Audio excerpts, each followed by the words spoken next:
Well, good Friday afternoon, and welcome to another edition of the Loans for Home show. And we're back in the studio this week, Justin. We are. It's been a good week for rates. I guess we've gotten 5 or 10 basis points every day with the things in Iran calming down a little bit. There's a ceasefire between Israel and Lebanon as well, which has helped the market. So in all, today's looking like a better day and a better end of the week. And I think this morning they announced that currently the Strait is open. The Strait of Hormuz is open. That's what I'm hearing. So if that holds, that's definitely going to help us too. So knock on wood, things will be better next week. And the trend continues. You know, I don't think anybody knew or heard of the Strait of Hormuz before all this happened, except for you, of course. Oh, I did. Having grown up in Saudi Arabia, I was like, the Strait of Hormuz? But now I'm very familiar with it, right? Everybody says now, of course, the term is the Strait. Correct. The Strait. It's just easier to say that, but obviously it's a lifeline where 20% of the oil moves out of Saudi Arabia and Oman and a couple of other places and goes to Asia from there. So hopefully that stays open and that'll continue to help oil prices go down, which will help rates. Amen. Amen. So, guys, this week we're going to... Welcome. I'm Keith Albritton alongside Justin Lee.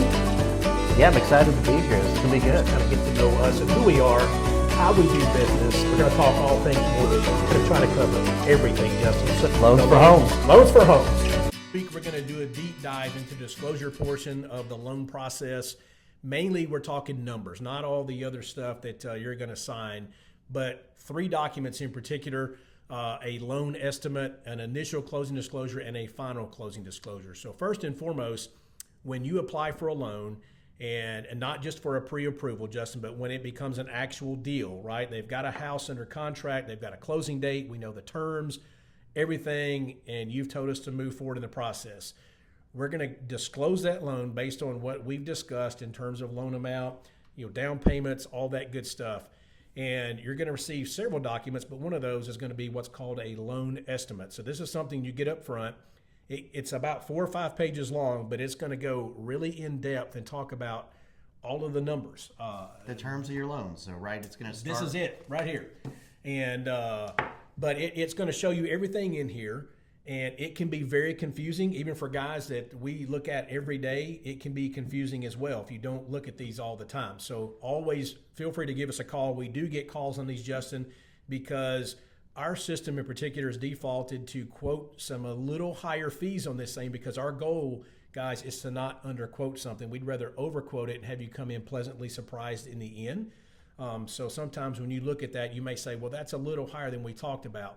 But it also allows for variance because we're quoting for a lot of third-party fees. And in theory, you could opt for enhanced title insurance, or you could get a more expensive homeowner's insurance policy. So it's allowing for the variance in there so that you still qualify for the loan and we don't have any issues and have to start over. Yeah, so there's some things we're having to estimate on the front end until we get those final numbers.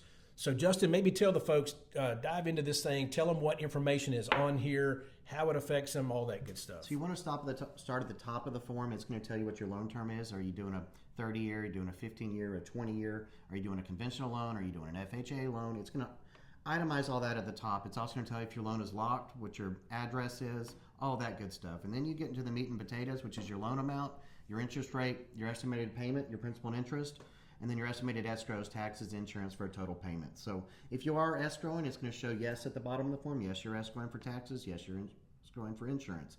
And then it's going to show no if you're not escrowing. Regardless, that figure is going to be on the form because you're qualifying for the total debt on the property, including the taxes and insurance, to know you can make the payment. Yeah, and that's a question we always get, Justin. If somebody waives escrows and they see those amounts on here, not as it's part of the payment, but it's reflected as part of the transaction, because you are going to have homeowners insurance on the property. You're going to have real estate taxes. So regardless of who's paying it, it's going to be reflected on here. So we always get that call and say, hey, I wanted to waive my escrows, but however, those numbers are reflected on here. I'm like, yes, that is absolutely correct.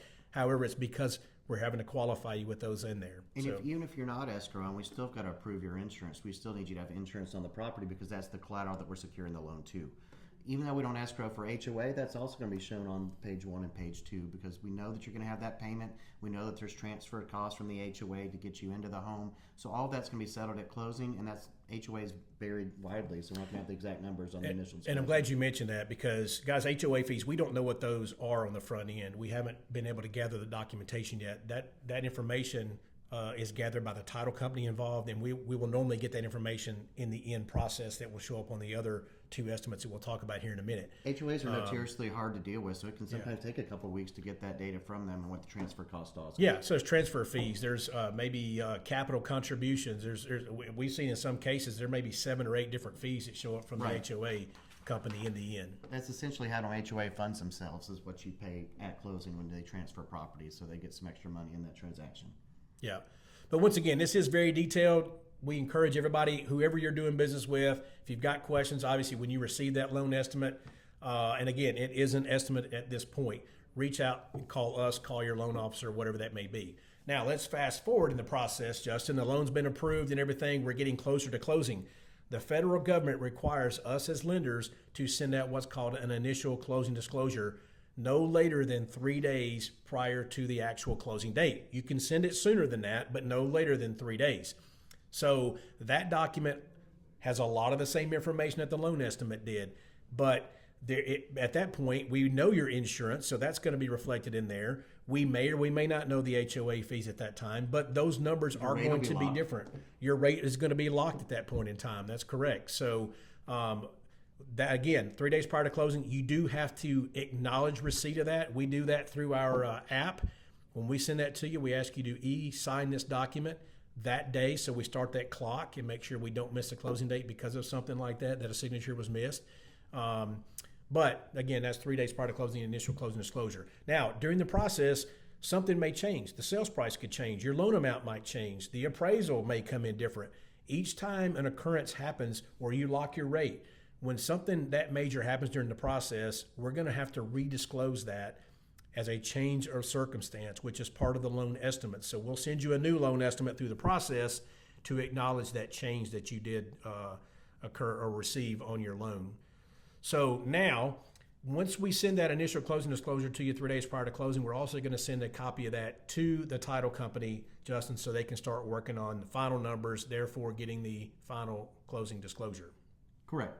And once we're clear to close, we'll send the actual instructions over and balance with the seller and get final numbers, and then go over the final numbers with you before you get to the closing table. So have a good local lender like us, someone that's not afraid to show up to closing, who's going to call you before closing and go through everything, so you understand your payment, you understand your cash to close, and you understand when your first payment date is.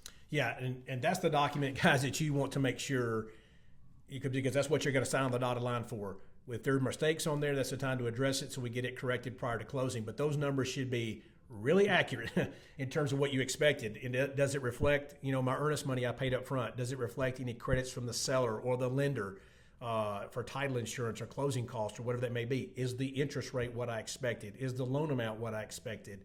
All of those things. That's the time to bring that up. And it's a lot harder for us to make changes at the actual closing table. So like he said, the day or two before when we're going over numbers, if something needs to change, that's the time to speak up and let us know. Exactly. So those are the 3 disclosures you'll receive through the process: the loan estimate up front, the initial closing disclosure 3 days prior to closing, and the final closing disclosure prior to the actual closing itself.